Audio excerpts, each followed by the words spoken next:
تعالي بقى نشوف وصفتنا النهاردة، سهلة وبسيطة جدًا، ناس كتيرة بتعملها وبتبوظ منها وناس بتخاف أصلًا تعملها. لو هتكمّلي معايا الفيديو هتبقي أستاذة في البسبوسة بكل تريكاتها، إزاي تبقى مرمّلة، لونها حلو، سواها مضبوط، طرية، كإنِّك جايباها من برّه، صدقيني ما حدش هيصدّق إنِّك عاملاها في البيت. كمّلي الفيديو وخليكِ واثقة فيّا، لإني هاقول لِك اللي ما حدش قاله لِك. يالّا بينا، بسم الله الرحمن الرحيم. في كسرولة هنحط كوباية من السكر، هنفضل نقلّبها وما تقلّبيهاش غير لمّا تاخد لون كده وتبدأ السكر يسيح شوية، لحد ما يبقى لون الكراميل بالشكل ده. هننزل بنفس الكوباية اللي عايرنا بيها السكر كوباية من المَيّة من الحنفية، هنقلّب بالراحة لإن السكر هيتماسك شوية، أول ما ننزل بالمَيّة ما تخافيش، بالراحة والسكر هيدوب. هنحضّر بنفس الكوباية ربع كوباية من السمنة البلدي أو أي سمنة طعمها حلو، ودي نقطة مهمة.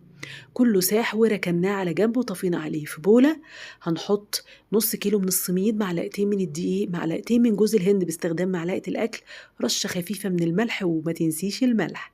قلبناهم كويس وفردنا أي تكتلات في الدقيق، ودي نقطة برضو مهمة. صينية مقاسها 30 دهناها دهنة حلوة من السمنة، دهنة حلوة. وبعد كده هننزل بكوباية إلا ربع من السمنة على السميد بتاعنا. ابدئي بقى بسي، ودي نقطة مهمة جدًا، بسي براحتك، خدي وقتك في البس، بإيدك بالسباتولا، المهم تتأكدي إن السميد اتغلف تمامًا بالسمنة. وما تنسيش إن إحنا استخدمنا في الوصفة كلها كوباية من السمنة، نزلنا بالمواد السايلة. وهتاخدي بالِك إن أنا ما باعجنش، أنا باقلّب يمين وشمال لحد ما السميد يتشرّب كل السوايل بس. صدقيني لقطة التقليب ما خدتش دقيقة، ودي نقطة مهمة علشان تطلع معاكِ طرية جدًا. فردناها في الصينية بتاعتنا، هتلاقيها طرية جدًا سهلة الفرد، ومن غير ما أحط مَيّة في كَف إيدي زي ما ناس كتير بتعمل، لإن ده بينشّف وش البسبوسة. البسبوسة فيها سمنة، أول ما تحطي إيدِك عليها السمنة هتفردها تلقائي بإيدِك.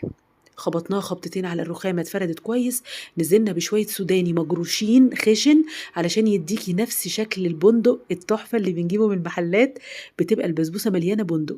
ضغطنا على السوداني كويس، ودي نقطة مهمة علشان ما يطلعش مننا وإحنا بنصُب الشربات. دخّلناها فرن متسخّن مسبقًا قبليها بشوية على الشبكة على درجة حرارة متوسطة، ولمّا الحواف تاخد لون هننزل بالشربات بتاعنا، هي سخنة والشربات سخن.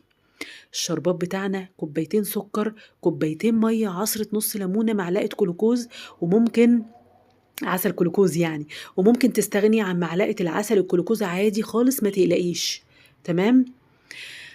خدي بالِك بقى ما حدش يقول إن الشربات كتير، انزلي بكمية الشربات كاملةً، بعد إذنِك خليكِ واثقة في الوصفة عشان تدعي لي، مش محتاجة منكم غير دعوة جميلة من قلبكم الطيب، مش أكتر.